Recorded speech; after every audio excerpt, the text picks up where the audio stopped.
what these are maps. This is Santa Rosa County and Walton County, and the reason I put those two is Santa Rosa is our county, and Walton County, this contains the original Florida Forever territory, which is Nacoos Plantation, owned by M.C. Davis. And what I want you to notice in these maps is not only is this land not taxed, these guys don't pay a dime into our taxation in a state that we depend on our tax dollars to fund ourselves. But also they game it a little. I had them detail in color which agency or organization owned the land. And so what happens is Water Management District buys the land around Nacoos, Nature Conservancy buys the land around Nacoos, Water Management District buys the land around the Nacoos, and they kind of go around stirring this stuff. And they, like, Water Management District will buy it and he'll sell it to Nature Conservancy. And Nature Conservancy will buy some and he'll sell it to M.C. Davis. And as of 2011, M.C. Davis seems to be putting quite a bit of it into his family trust. And so that's what's happening with our tax dollars. And we are paying for every dime of this. None of this is happening outside of our pocketbooks. Here's Santa Rosa County. This is the land that is no longer taxed. This belongs to environmentalists. This is our military base. I just highlighted it where you can see where it's at. And what they do is they try to get right outside the line of this land and just keep buying and grabbing and getting to where it pods us up into territories. And on top of this, you have to consider that we also have zoning. And so, because of zoning, we can't just build anything we want anywhere we want it. And so in Santa Rosa County, there you are with your environmental land. Here you are with your agricultural land, one house per 5 acres. And then on top of that, we love our military bases. We want them. We need them. But when they talk about doing the areas outside the military base to control how many people live where, we all think about Eglin and Whiting Field and such. But you don't think about the fact that they also have, besides Whiting Field, there's quite a span outside of Choctaw that you can't build but one house and 5 acres. And there's quite a span outside of the NOLF Harold. And then there's also an area out of Holly. And then there's an area outside of Pace. And then there's an area outside of Peter Prince. And then there's an area, these are all just in Santa Rosa County now, outside of the NOLF. And then there's Spencer Field.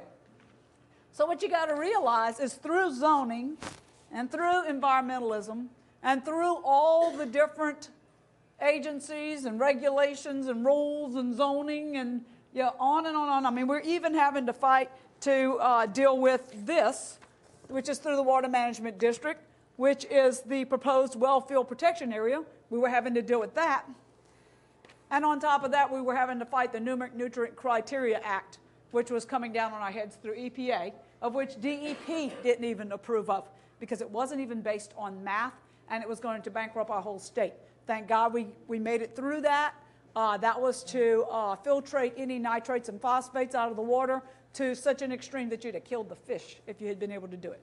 And so I'm going to go on into this now and try to explain to you what's behind this and what's really going on in our country. This is not an environmental movement. This is an environmental movement taken hostage. There are a lot of people who are kind-hearted, good-hearted people who are working very hard to take care of the environment, who are very innocent in this. But through ignorance or malice, our country's being taken down. Remember, our property rights are what secure our freedom and our prosperity, and we're losing them, along with quite a few other things. All right, you ready? I call this the economic nationalization of America, and I'll read this to you real quick. Alteration or assumption of control or ownership of private property by the state. It is historically a more recent development than and differs in motive and degree from expropriation or eminent domain, which is the right of the government to take property for particular public purposes, such as construction of roads, reservoirs, or hospitals, normally accompanied by the payment of compensation. Nationalization has often accompanied the implementation of communist or socialist theories of government, as was the case in the transfer of industrial banking and insurance enterprises in the state of Russia after 1918, and the nationalization of coal, electricity, gas, and transport industries in the United Kingdom and France between 45 and 50. More recently, a further impetus has been resentment of foreign control over industries upon which the state may be largely dependent, as in the nationalization of the oil industries in Mexico in 1938, Iran in 1951, and in the nationalization of foreign business in Cuba in 1960. A third motive for recent nationalizations may be the belief in some developing countries that the state control of various industrial operations is at least temporarily necessary because of the lack of developed capital market or supply of entrepreneurs in the domestic private sector. And so this is exactly what our country's been dealing with. We've been being nationalized, and it's happening fast, and we're going to have to catch on and try to figure out how to save it. Okay. Go ahead. Pretty much it's the Communist Manifesto. I don't know how many people have ever read that thing, but that is the backbone of this movement. And when you look into any of it, you'll read the words of this thing. They're made earth friendly is what they're done. But it's big time on abolition of property and land, application of all rents of land to public purposes, heavy progressive or graduated income tax, abolition of all right of inheritance, confiscation of property of all immigrants and rebels. You know, I mean, as you read it, you're reading what's happening to us through these things. Okay. This is a book very important book I read when I first started looking at this. It's right here. And in this book it says, this is written by the left. This is the guys here involved in this. In order to use nuclear weapons as political leverage, a country must be militarily, technologically, and economically strong. Countries need not be rich and powerful to employ environmental issues as leverage. They're saying through an environmental movement they can take us down, and they don't need weapons. And it's working very well. They've been very successful. Okay, go ahead. Who's behind this? The United Nations, for one thing, is behind this. And what I want you to notice in the United Nations is as I started studying it, I noticed that, okay, they use the Soviet Union Charter, not the Constitution. The Soviet Union has 3 members on the General Assembly. The Soviet Union has 3 judges in the World Court. And in '93, they set up a whole new agency in it just for environmental matters, other than the Iucn. Okay, go ahead. And under them, this is the environmental arm of the United Nations. So all this stuff you're seeing coming at us through EPA and the control of oil and the energy and all this stuff, that's coming through the Iucn, the International Union for Conservation of Nature. It's the only environmental organization with a seat at the UN General Assembly, plays a major role on global environmental governance, has global to local and local to global reach. It backs social justice and economic justice. And like in Santa Rosa County, we can't hardly believe that in our little county, when there are these grants coming to us and all these things that are happening to us, we can't possibly believe that it would be this mechanism in our county affecting us. We think we're too small for that that's not going to happen here. That's Chicago, that's New York. But it's here, and it plays a big part in what's happened in our area. The Global Transformation Movement, a final version of the Earth Charter was issued by the Earth Charter Commission in March of 2000. The Earth Charter was drafted in coordination with a hard law treaty that is designed to provide an integrated legal framework for all environmental development, law, and policy. This hard law treaty is called the International Covenant on Environment and Development and is being prepared by the Commission on Environmental Law at the International Union for Conservation of Nature, the IUCN, which is a behemoth agency which oversees 700 plus governmental agencies worldwide. So we're dealing with a huge agency, not something minor. Okay, this is just simply a contract that I found between Lisa Jackson and UNEP, which is the United Nations Environmental Program, and I just thought, people need to know that EPA is not just happenstance messing up and becoming a little too totalitarian. They're working straight off this, which is a communist movement. Okay, and they even produced this. It said EPA International Working Document, August 6, 1993, states the executive branch should direct federal agencies to evaluate national policies in light of international policies and obligations, and to amend national policies to achieve international objectives without a congressional vote. Go ahead. This is the Earth Charter. This is the United Nations Charter made environmentally friendly. And so when you read this thing, it reads like the Communist Manifesto with some warm little fuzzy stuff about the grass and the trees and the air and the water. These guys use our air and our water to dictate. We want clean air. We want clean water. But we don't want communism. And that's what they're interested in. It was put together by those two gentlemen, which is Maurice Strong and Mikhail Gorbachev. Mikhail Gorbachev is hanging out in California, and he established Green Cross and Green Crescent to manage international, environmental, and religion for the New World Order. He connects the Club of Rome and the United Nations activities. He linked the World Socialist NGOs and Socialist International, which is headed by Gro Harlem Brundtland. That's another lady you want to know who she is and what she's up to. The stated purpose was to homogenize lawmakers, religious leaders, and environmental activists to push for a green world order. And when you want to know why are they going after religion, because in order to take down the United States of America, you have got to destroy religion here. You've got to take God out of the schools, out of the houses, out of our minds, because you're not going to take us down as long as we have God. They blatantly say that they cannot take us down as long as we can pray and have some kind of hope. Okay, the green connection. Anytime you see the word green, think of Mikhail Gorbachev. He's pretty much behind it. Okay. And this is something I found that he had wrote. We are moving to a new world, the world of communism. We shall never turn off that road. That is the red road is now a green road, and it leads to socialism. Mikhail Gorbachev, November 2nd, 1987, speech explaining to the Communist Party membership his true purpose. Yeah, I mean, how much clearer can you get? Okay. The Earth Charter, 10 Commandments. This is some wording I found on those two guys. They said the Charter's founding proponents, Mikhail Gorbachev and Maurice Strong, both have referred to the Charter as the new 10 Commandments to guide the new age global spirituality. The religious overtone is international. Moreover, the Earth Charter backers, including Stephen Rockefeller, have fashioned an Ark of Covenant look-alike to the Ark of Hope to house the sacred Charter. Next one. And there it is. This is the Ark of Covenant. They bring this thing through Vermont and New York and all over the place before they do any of the Earth summits. And this thing, it has a religious thing to it, but it's a New Age type religion. And the intention is it would replace our type of religion. It's a Luciferian, actually. The lady who designed these is named Alice Bailey, and Alice Bailey owns Lucifer's Trust, that she changed from Lucifer's Trust to Lucius Trust because she decided Lucifer's Trust was a little bit out there. And so she works she works with the New Agers, and so they're trying to create a religious arm that is not Judeo-Christian. Matter of fact, they really don't like the Jews, and they really don't like the Judeo-Christians. Okay. Maurice Strong is the other person that wrote the Earth Charter. He's heavily involved in this. He's the He had UNEP, UNDP, driving force behind Agenda 21. Next page.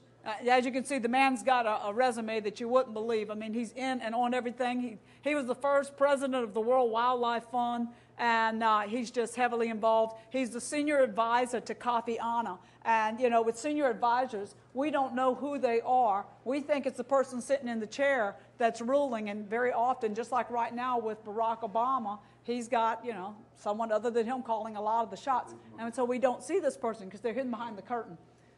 Next, Earth Day. When you see Earth, the word Earth, think of Maurice Strong, because that's his stuff.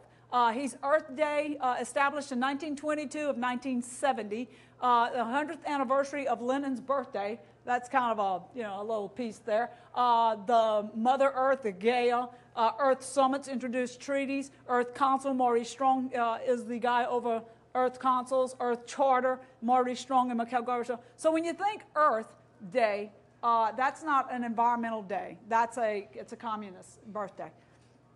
Okay, this is the lady Gro Harlem Brundtland, and this lady's had a lot to do with the health care and the things that are going there. She was former director of the General World Health Organization, so that lady implemented a lot of things while she's at it. She's vice president of the World Socialist Party. So here we are again with another person who is socialist, communist. And what I want you guys to realize is when these guys talk about socialism, a lot of people are thinking Canada. And doing, that's not so bad, Canada. You work less and you have free this and some of that. That's not what they're talking about. They're talking about Cuba.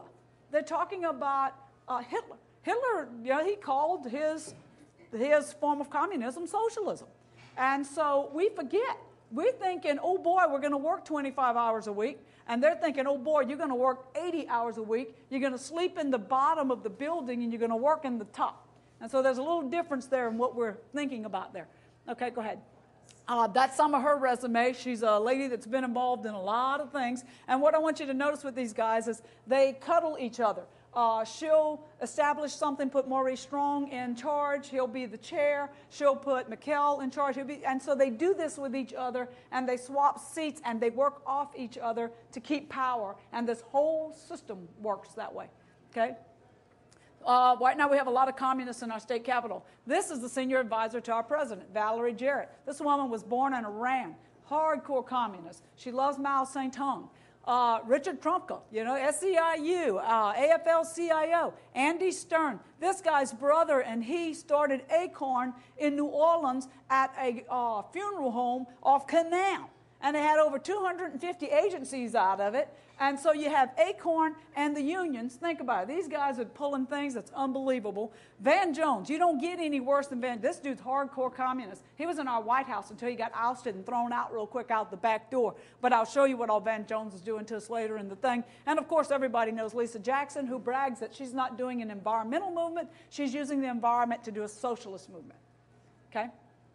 Earth summits. All I'm going to say about the Earth Summits is I want you to understand that IUCN writes the treaties, and then they have an Earth Summit to introduce the treaties, and then they invite the dictators, the presidents, the kings, the whoever, to these summits, and they show them these treaties and say, doesn't this look wonderful? And they manipulate it, make it look like something nice, warm, and fuzzy. And these presidents and rulers and kings and leaders go back to their countries and do, wow, have we got something for you? I think actually believing they do have something good. And then they try to implement it in their countries, and that's how it gets to us. Okay, this was one of them. In 1972, Habitat was one of them, and I'm going to go a little bit into one of them because it's so important because of the health care bill. But anyway, this one, just notice, land cannot be treated as an ordinary asset controlled by individuals and subject to the pressures and inefficiencies of the market. Private land ownership is also the principal instrument of accumulation and concentration of wealth and therefore contributes to social injustice. Does that not sound like our president's words these days? This is all about economic and social justice. This is not an environmental movement.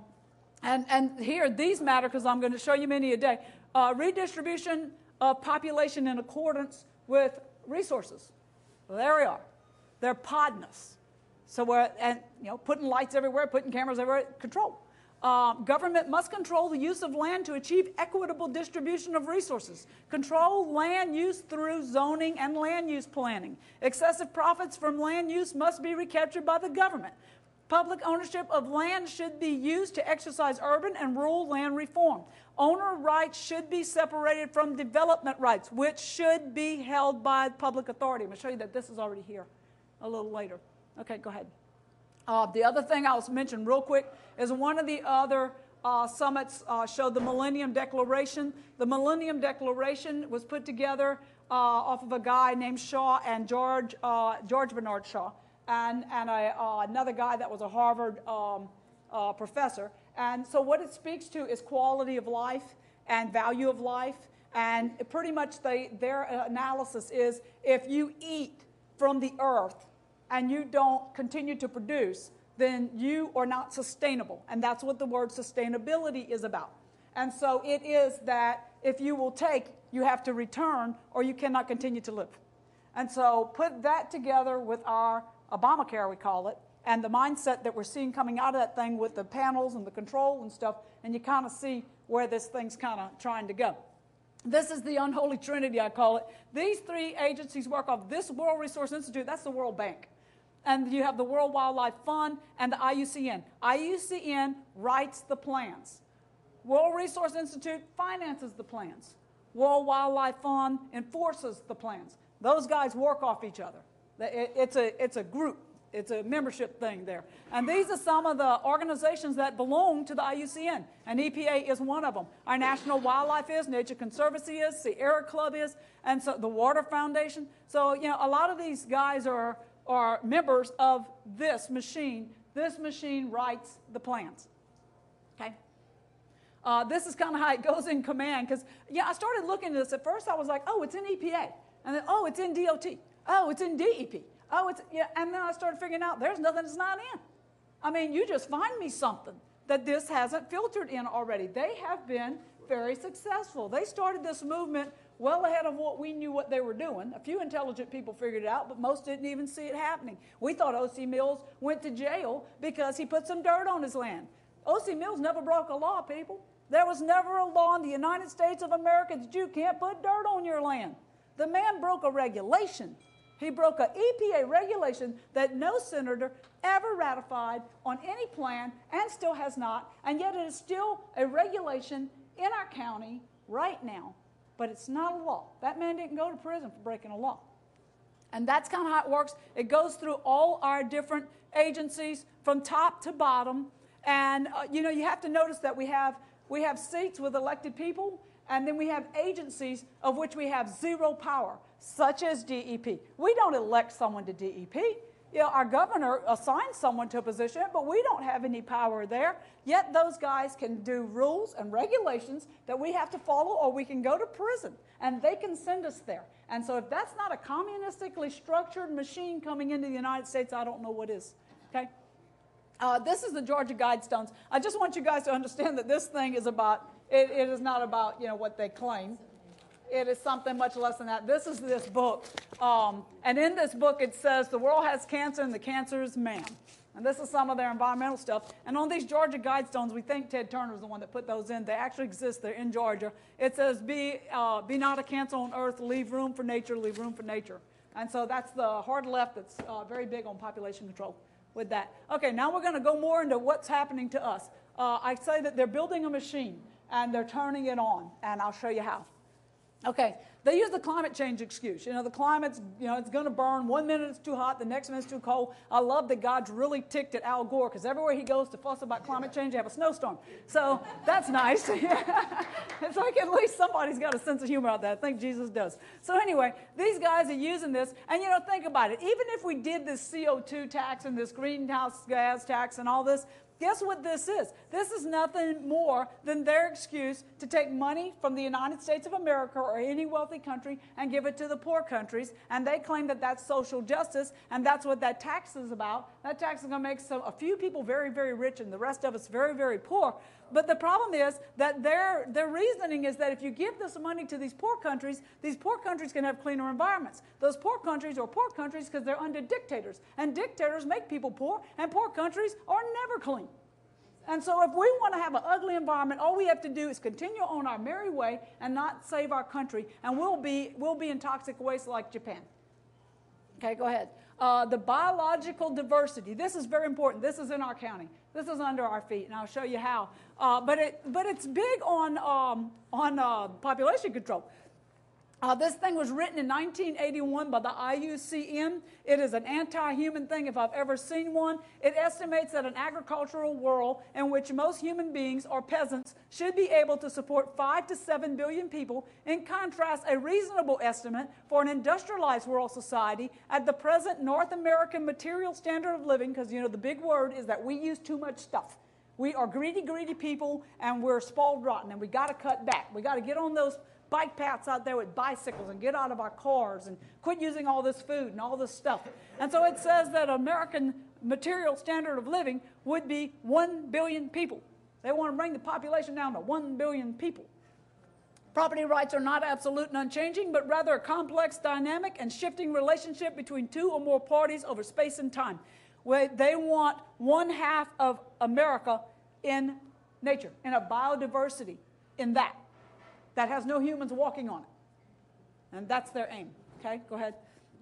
This is the Global Biodiversity Assessment. This is the assessment that they use to back the Biodiversity Convention, saying this is why we need to protect your water and your dirt and your all this. Okay, go ahead. This is the protected biodiversity map. I brought Dr. Kaufman in 2 years in a row so that he could show people what's happening for real. Dr. Kaufman went to the Senate and stopped them from ratifying that plan. That is an IUCN plan, and what it does is this is the places they would want us to live. Dr. Kaufman states that to carry out Biodiversity Agenda 21 would mean forcing people to move to permitted human occupation zones and possibly shut down half of agriculture, forests, products, and mining industry. And so the red is where you cannot live, the yellow is very controlled, and the green is where you can live. And so the whole game plan, yeah, there's not much green, yeah. And so the whole idea is to control everything about every human, which is what communist countries do. Okay, go ahead. This is the American Heritage Rivers map. This is the other half. So you got to think dirt, and now you got to think water, because they want to control both. And this map, this is, you're hearing about the surface water. I'm sure y'all starting to hear a lot about that in the news. This is the surface water map. They want to take control of all that, and they're having quite a bit of success. Flip the next one. On August 1993, International Working Document of the EPA for ecosystem management asserts that national resources and environmental agencies should develop a joint strategy to help the United States fulfill its existing international obligations.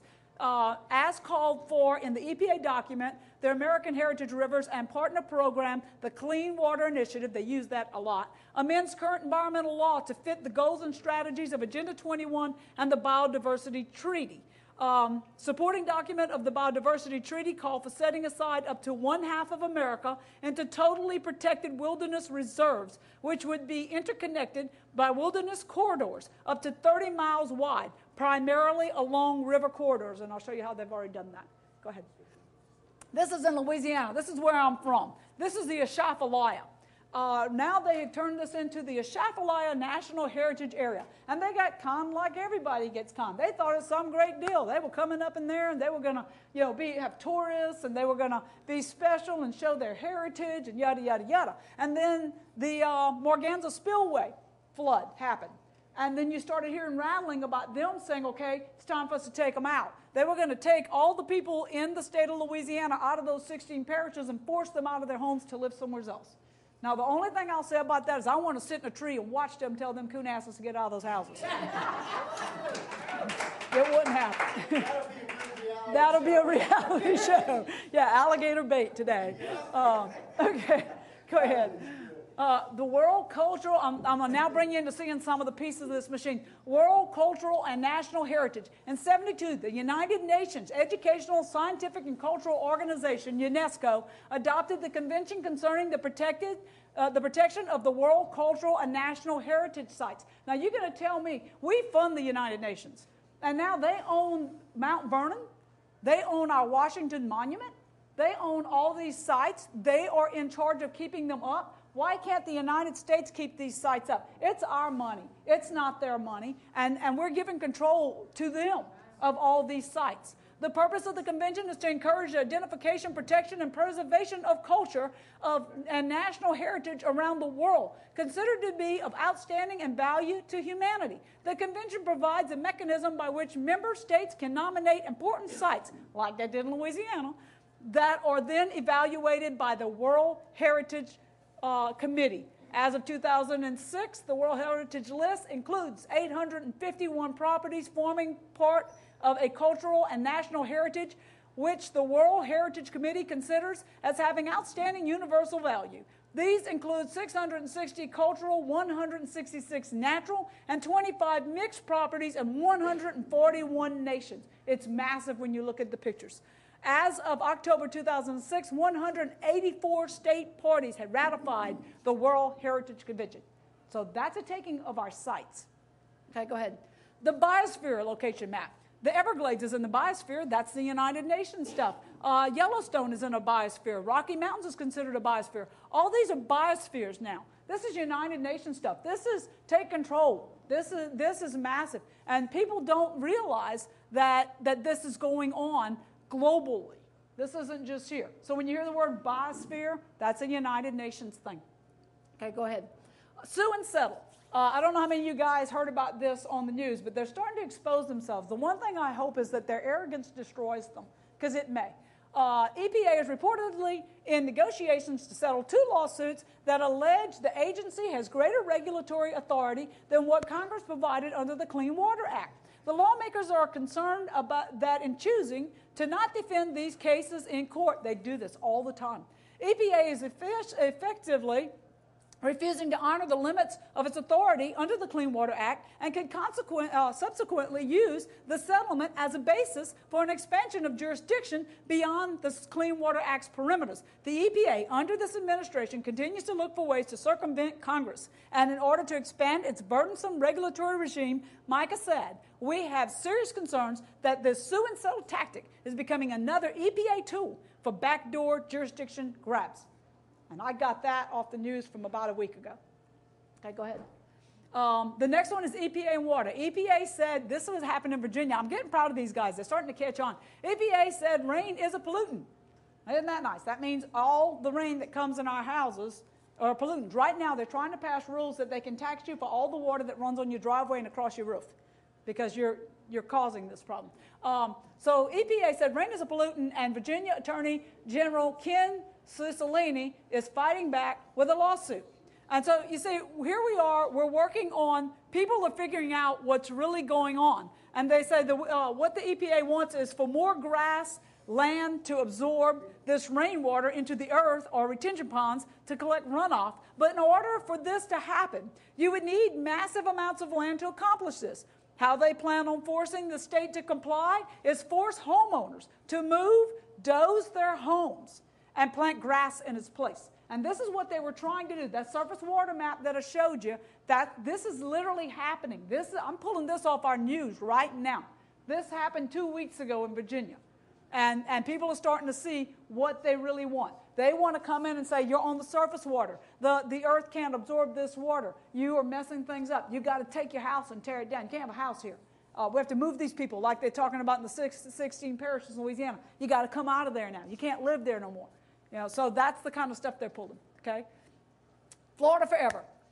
This is us. The Renaissance Planning Group is an urban planning firm. They played a critical role in Florida Forever program. The Forever program is Florida's premier conservation and recreation lands acquisition program. Florida Forever is the largest public land acquisition program of its kind in the United States. We get the trophy, guys. $300 million a year we were given to DEP to go out and buy our land, pull it off our dockets, not pay tax, and stick it in a nice little cubby hole and tell us how much of it we might be able to walk on. And that rule will become stricter over time because you got to nudge us. You got to take it and say, okay, well, you can still go there and hunt and fish a little bit. And then, well, no, maybe not right there. And eventually you can't walk on it without getting arrested. Okay, go ahead. MC Davis Nacoos. That's what I was showing you over there. All that gray area is MC Davis. And this, I'm pulling this information straight off of the Walton County Tax Appraiser's site. And I actually pulled off quite a few abstracts showing how they churn this stuff between each other. But what I want you to notice is, look at those dollar amounts as to those acres. 237 acres, and that's the figure, 1,643,000. 458 acres, different amount, different kind of land, same number. Down here, 40 acres, same amount. Down here, timber, of which he goes out and cuts trees and sells them, same amount. So there's some, I'm not going to tell you I'm so smart as to figure out exactly what they're doing, but there's something happening on that. Okay, go ahead. Okay, the Wildlands Project. Florida's implementing the Wildlands Project through its newly enacted plan for a state-wide system of greenways which attribute to the Florida Plan.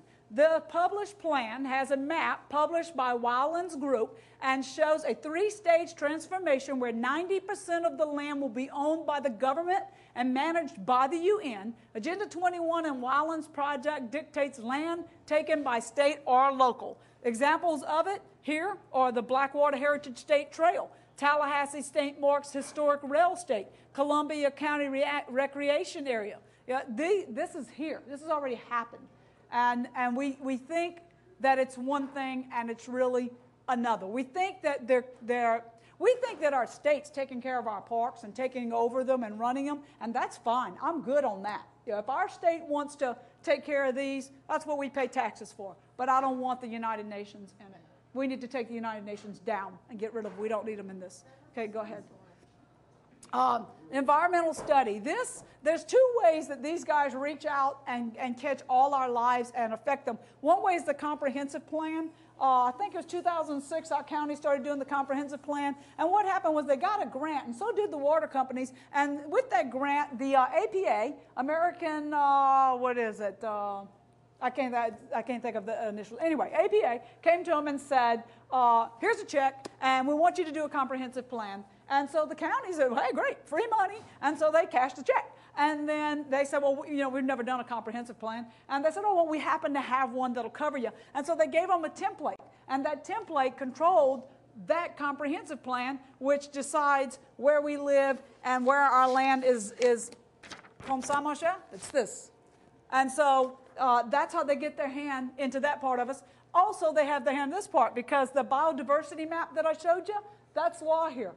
And it is because it comes through our zoning. They bring it through planning and zoning. What they do is they go into them with some warm, fuzzy words about how we ought to take care of our environment. And so now when you go to build you a house or a dollar store or whatever you want to build, you have to go have an environmental study done. And they're getting so stern now that I know of a little couple that spent $50,000 on a lot out here by Holly by the Sea, and they can't put a house on it because when they got their study done, where they used to could have gotten a fill permit over time to fill it, now they can't. Now it's like, no, it's wet, and that's done. And so now they have a note on some worthless land. And so a couple things are happening. One, this is the big map that they go and they look at when you go to them and say, I want to develop my 5 acres. And they look at it and they say, okay, well, let's see. All right, you're in a wetland or you're not. Then they go out to your site and they walk it and they look for plants and they look for grass and they look for dirt and they look for water. And they don't have to explain to you what qualifies. And then they do an assessment and they say, okay, if you'll give me $35,000, I'll have you hooked up with an acre of wetland to replace this one piece that you're going to have to fix to qualify. But you can't even fix this piece over here, but you can pay taxes on it. And you shall. And so they do this. Meanwhile, the county has the green belts now and the conservation easements of which someone's paying taxes on, but you can't do anything with it. And so all that's already here. We've signed on. We're there. Okay, go ahead. DEP secures conservation easement. This one kind of ticked off a few people when I sent it around. Tallahassee, the state of Florida has acquired conservation land over 7 Runs Creek in Okaloosa County as part of the recently announced $10 million settlement for MOEX, a company invested in the well involved in the Deepwater Horizon oil spill. They got $10 million from the BP money. And what did they do with it? With the assistance of the Trust for Public Land, the Board of Trustees of the Internal Improvement Trust Fund received the conservation easement that compromises more than 2,336 acres of 7 Runs Creek, which is owned by M.C. Davis Trust. The conservation easement will be managed by the Florida Department of Environmental Protection, Division of State Lands. So see, these guys play ball with each other. They're in this together. I looked Marco Rubio in his eye when he came to PJC and said, promise me not one dime of this money will go to these guys. They're already bleeding us. They don't need this money. Give this money to the businesses that have lost some money. Give this money to our counties that could use it to do things that are productive. And there it went. There's some of it. Okay, go ahead. Okay, the acquisition of the property had many benefits to the state. Part of the project is considered to be groundwater recharge area since it has been mapped by the Northwest Florida Water Management District as a groundwater-rich area. The project also includes a number of seepage streams that are considered pristine water bodies that feed directly and indirectly into a surface water improvement management area and outstanding Florida waters of the Choctawhatchee River. Finally, this property will help to provide the environmentally protected connection in perpetuity between Eglin Air Force Base and the Choctaw River Water Management Area. And so what they're doing is they're grabbing more land and more area with more mechanisms to give them control. And that's what it's about. It's not about the water, it's about control. Okay? Surface water improvement and management, SWIM. This I found last year. This was pushed through in 2011. And if I am correct, right now if you own 100 foot of land on a waterway and Ivan knocked your house down, you cannot rebuild that same house today because of this. Because you got to get 25 foot off the pavement, and if your lot is 100 foot, you got 75, and this guy grabs about 50 foot of the back of it. And so now you're going to have to do your shotgun house. And how did they do it? I talked to Senator Gates about this, and he was so sweet about it. He said, you know, we fixed that thing of us taking all that conservation land and, you know, and not paying no taxes. We did wonderful. We did the less than fee. So that means we still pay the taxes. But they took the development rights out, like I showed you in the habitat. So we don't have no rights. We just get to pay the government still. It's a shell game. It is an illusion of ownership of land. You have no ownership if you can't do what you need to do on it. And so you're still getting taxed, but you have no rights because they snagged them right out from under you in 2011 through the Water Management District with that little piece of paper right there. And so what it says in the less than fee purchases, the district would attempt to acquire only those rights in property, i.e. development and land use conversion rights that are needed to accomplish specific water resources and environmental protection goals. And this is every piece of waterway in our state. This is every bank. This is every river, every canal, every bayou, this is all of it. And they pushed this and no one ever heard a word. I didn't know what was going on. And if you look at your Santa Rosa County map and you get on the banks of some of the areas, you'll see that little line where they did this, okay? Okay, this is Agenda 21 stuff. This is the conservation of biological diversity, management of water, unions, Iucn, all this stuff, combating deforestation. All this stuff is pieces and pods of this movement. But remember, this is just a plan. The IUCN writes the plans, and then they have the summits that they introduce them to, and then the governments take them into their countries, and then they go forward. Go ahead. Okay, I consider this to be anti-American. I sat down with the documents from FSU. It took me 2 weeks to do it, 67 counties. I added up every acre of land per county and its appraisal value. And what I came up with was that they had over 10 million acres of land as of 2008. And this value here of the $25 billion in value is only for 7 million of it. I couldn't even find the values of the other 3 million. So there's around 30+ billion of land that they have that they don't pay tax on. I went to Governor Scott and said, hey, here we are, we need some money, we need to finance ourselves. There it is. What are we going to do about it? Of course, you can't dump it all back on the thing at one time. You dilute the value of all land. But anyway, we have to do something with this. There's no taxes paid on the value. DEP is funded by our documentary stamps, and they do it at a level over our county. They do it at a state level. But they collect money through documentary stamps at a state level, fuel tax, and phosphate tax. Agencies collect funds from penalties, so like the Garcon Bridge, where they penalized the guy that they said he spilled some concrete in the water. They didn't clean the water, but they collected some money. And how are you going to tell them you didn't? I don't know if he was guilty or innocent, but you ain't going to prove you're innocent on that one. So anyway, they do stuff like that. No elected seats. Don't answer to we the people. Can charge and imprison Americans for breaking rules and regulations, not laws. Okay? I consider all this to be an American robbery. Our taxes are funding the agency's payrolls. We have no property taxes on all these lands.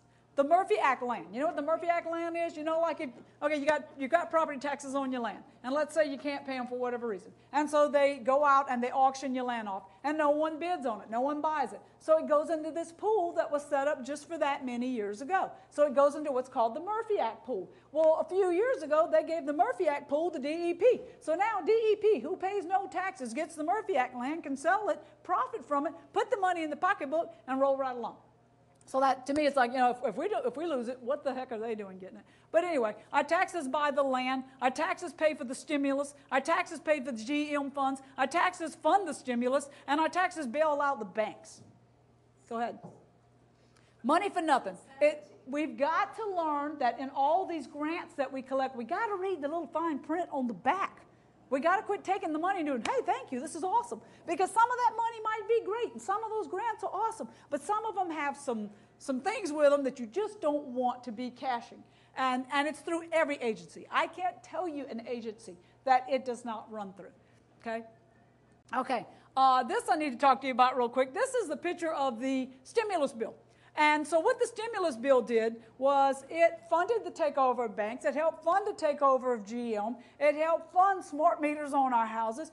but it also helped fund two other things you need to know about. Obamacare. Right now, I work for Baptist Hospital, and we're busy putting the doctors on the web-based system. And when we get them on the web-based system, our government and that council will have access to every dime of your health care information. And so it's a data collection system that they can then look at you and say, well, you know, this person's got this and this and this wrong, and we've got this test that needs to be done, or we've got this surgery, and let's see who we're going to give it to. And they've already collected everything on you. I think that the reason they fought the churches about the supposedly birth control thing, that was nothing to do with birth control. They were fighting those churches so that they can institute a state mandatory abortion and sterilization if you are not considered healthy enough that they consider you viable and not to cost the collective in healthcare. The other thing is Common Core. People need to pay attention. Common Core was funded through this thing. Common Core is, if you look on the Department of Education, you'll find grit, tenacity, and perseverance. That is a document that speaks to creating a data collection system on our kids and their parents. And then that data collection system is fed probably into Utah. And then what they'll do is over time, they want to create a system that's like a socialist country where you will take your tests. They're already working on the SATs at this time, and you will have one chance to take the test. If you pass it, you can go to college. The government will pay 100% of your college. It also chooses what you do when you get done. It chooses what you go to college for and where you go to work. If you fail your SAT, you don't go to college. You have no chance. The government's not going to pay, much like China. But you will go to work somewhere. They will train you in whatever. The government will pick what they train you in because they have all this data on you. And they know what you're going to be good at. And they're going to choose where you go to work at. So that's what they're shoving down the throats of our children right now in our schools in Santa Rosa County. And they're de-educating them. They're not teaching my grandchild who's 11 to spell anymore. That's a disgrace. They've taken spelling out the schools. They've taken script out the schools. They're teaching on math that's so manipulated that I don't care how good you are at math, you'll get it wrong, and you're supposed to get it wrong, and they tell them that the answer doesn't matter. And so that came to us through that bill. That bill was not to save our country. That bill was to take our country down. The one thing I wanted to know, I found this in the World Goodwill. And under their website, they're heavily into this stuff. And I'm seeing World Goodwills pop up everywhere. Easter seals and World Goodwills. I don't know what that's about, but anyway. So what I want you to notice, though, is that it's a communist movement. And so you got your sustainable communities like they wanted to do over here in Navarre. And then you got your environment, economy, and your social responsibility. Ecology is another word for it. But you have your land use, you have your food and ag, you have your climate change, you have, they're in everything. Health care, they're in energy, there's nothing that they're not in. And that's how that system's put together. Okay, go ahead. This is a book that I found that if I hadn't read this book when I first started going into this, I never would have known what I was walking off into. I thought I was dealing with an environmental movement, probably.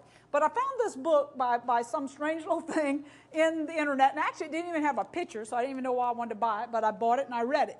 And this book shows us what's going on. These are some of the chapters in it. Go ahead. It says, economic development. Nationalization of banks and factories proceeded slowly, and in many cases, the reason for the nationalization was the fact that the owners had either closed down the enterprise or had acted openly against the new government in such ways as refusing to obey government decrees or dismissing their workers and closing down temporarily. In such cases, the government was acting in a defensive way rather than in an aggressive utopian manner. This is Russia. This is Soviet Union, which is where the United Nations building, it works off their charter. Okay, go ahead. Capitalism and communism. In an attempt to warn against a utopian solution, Marx postulated that during the transition stage from capitalism to communism, i.e. during socialism, the governing principle should be from each according to his ability to each according to his work. You tell me the people on food stamps these days are going to like this little rule when that comes through. Okay, go ahead. Housing in communism. The major element of the plan included limiting population growth, removing differences between the rich center and poor outskirts, and even distribution of public buildings, like we're doing, limiting industrial sprawl through zoning and green belts, and constructing sufficient housing organized into residential districts with all facilities. Go ahead. Agro. One of the new ideas was the agricultural city, Agrigord, aimed at a further concentration of collective farms. I'm seeing pictures of these all over in our cities. You know, the high rises where you got the plant area on the top and all that. That's what this is. It was larger than the original communal housing complexes, suggested catering for between 5,000 and 20,000 people. It consisted of apartment blocks grouped around shops, services, and amenities in a style common to many notions of the urban neighborhood. They were planned around convenience for communist way of life. Okay? Government housing. All housing should be state-owned, either nationalization by enterprise or municipality. Accommodations and utilities should be free. Provision should be determined by need, and hence urban-rural differences eliminated by reducing problems of a capitalist city. There should be workers' participation in the administration of housings through the Soviets in accordance with central planning norms and regulations. Go ahead. Agriculture. Lenin's hopes were that the peasants would gradually join cooperatives. Tell me they're not trying to do this right now. Our farmers can't hardly farm. They tell them that dust is a toxin, and they can't have dust, and they can't have their children work, and all these things. Join cooperatives on a voluntary basis for both economic and ideological reasons. Cooperative farming would be more productive than individual peasant farming, and it would also be more in line with the collective ideology of a socialist society. Pensacola has one of these. If you drive on Davis Road, downtown, it's a collective farm is what it's called. Go ahead. State capitalism. This may be what they have us in. Obama's health care, Common Core race to the top, gun control, attacks on our churches, green energy, turtle tunnels. Over there on 331, they can't build the road, but they built some turtle tunnels. I went and looked at them. That road can't be 4-lane because they ain't got no money, but they're building turtle tunnels. Kevin at Anderson, Columbia, I talked to him and said, Kevin, what are you doing building turtle tunnels? He said, they pay me for turtle tunnels. They don't pay me to build the road. So it's insane. Data systems. Everything's about data systems. Obamacare is a data system. Schools, a data system. Smartphones, data systems. Smart meters, data systems. Our cars. You know, you have a little advertisement. Do you need some help? You wrecked your car. I don't want them to know I wrecked my car. I want to call somebody. NAS monitoring systems, lost. The treaty last year that we managed to get out of. A lot of people don't know what that was. That was it was the Law of the Sea Treaty that meant that if it had passed, number one, our Navy was going to be in a mess. They were going to have to ask permission to the United Nations in order to even go to war. If we caught a fish, you were going to have to pay a tax on the fish to the collective because it was the collective's fish. Oil companies would have to pay taxes on all oil pulled out of the ocean because it's the collective's oil. Meanwhile, that money's going to go to a dictator and some little country that's going to use it and throw it away. Okay, go ahead. 50%. Yeah, 50%, was what they wanted to tax us for. And then this is System X. I found this, and this may be kind of what they're shooting down our throat. This is Fabianism is what it is. Strong centralized government. They've got that. Powerful executive at the expense of Congress and the judicial. We got that. Government-controlled banking, credit, and securities exchange. We got that. Government control over employment. We got that. Unemployment insurance, old age pensions. They're in control of that. Universal medical care, food, and housing programs. They're pushing those. Access to unlimited government, boring. Boy, we're there. A government-managed monetary system. We're there. Government control over all foreign trade. Government control over natural energy sources, transportation, agricultural production. Government regulation of labor. Youth camps devoted to health, discipline, community service, and ideological teaching, consistent with those of the authorities. That's programming. Heavy progressive taxation and hidden taxes on the nation's wealth. I think we're there. Okay. How do we get to the good part? What's the antidote to the problem? Yeah, it is that we're going to have to keep doing what we're doing with getting people elected into seats, but not expect them to, we can't any longer ask our elected officials to run our country for us. That's where we hiccuped at. I'll tell you that the 1960s hippie generation really tore our country apart in a massive way that's unbelievable. But it's big, it's become so big that we're deciding now whether or not we're going to apologize to our children and grandchildren for having literally lost the United States of America. And so the fix is we elect people into seats, and then we keep an eye on them. We quit treating them like anything else but a person who is an employee. And that's the only way. We're going to have to put a lot of focus, a lot of attention to what's going on. When we see it, we got to call it out. We got to be willing to lose our lives, our houses, or whatever it takes. And we have to stay on the high knees. Right now, I go meet the governor, and I give that man crap. I don't let him slide. I bring documentation every time I go. I hand it to him, and I say, look what's happening to us. What are you going to do about it? And then I go back and say, what are you doing? And that's what we got to do. And we got to do it on every level. And I guess other than that, pray like crazy, because we're in God's hands. You know what the founders salute house on it? But if there's salamander, you can't do it. What? The salamander. But that's just part of the game. They do that too. That's the IUCN. Yeah, the red list species is just them, and they put more and more on it. Lately, they did the yellow pine, and now Gulf Power is giving them money, our money, to DEP, for them to help preserve the yellow pine. I got news for them. Look outside. We got pine trees everywhere. There's no pine tree shortage out here. They're going for the rattlesnake. See, what they do is they come up with these different mechanisms, whether it be a plant or dirt or animal or salamander or whatever. It is merely a game. They are simply trying to dictate what we can and cannot do and where we can and cannot do it at. And they're taking control of all our land to get it out of our names and out of our pocketbooks. And when we have no God and when we have no land, we will have no liberty. Can you explain a little bit more of the sue and settle and how they're working together with the swapping land? Okay, yeah. Nature Conservancy they'll talk and decide something they want to accomplish, you know. And so what will happen is Nature Conservancy, let's say them, will sue EPA saying, I want this. And EPA will say, all right, and they'll go to court, and EPA will say, okay, well, that looks pretty good, so I'll settle. And then that way, it's a backdoor way to pass any regulation they want passed that will benefit them. Because they know before they go in, it's like if I wanted to sue you for $1 million, but we had agreed before we did it that you were going to give me the $1 million. It's a game. And so, but it's starting to get exposed. Have no souls, which means you have no conscience. Yes. Rules for Radicals. This book was written by Follis-Lengyel. Follis-Lengyel is Obama's, he loves him. He was teaching this in his college classes. And just to give you an idea of who Follis-Lengyel is, in case you don't know, this guy puts together just one heck of a machine.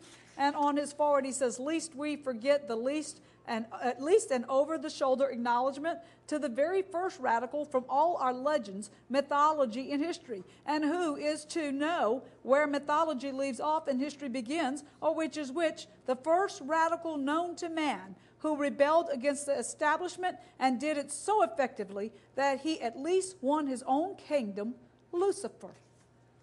That's who our President of the United States right now has as a mentor. So that's what's the matter with the United States. Taking ill of Hillary and Obama's mentor. Yep, and that's who he is. Yes, Chicago and you know, Falls. yeah, that's right. And you know, I really think what we found out here in the past few years is that it's not about a Republican or Democrat. It's about a conservative or a progressive. And I really think they're going to shove everything they can down our throats without us having us actually revolt. And then Obama will go on, and they're going to give us a Republican, and I think his name will be Jeb Bush. And they'll think that Jeb Bush will do a nice progressive movement for us, and we won't be paying as much attention because, okay, Obama's gone, and we're still breathing, and we still have some freedom. And then Jeb Bush will just nudge. He will not shove us under the bus, but it'll still be going in the same direction. And they'll give him his 8 years just like they gave Obama his 8 years. And then they'll pull another hardcore left. And our country's gone if it's not gone before that. So we got to get smart. We got to know what they're doing.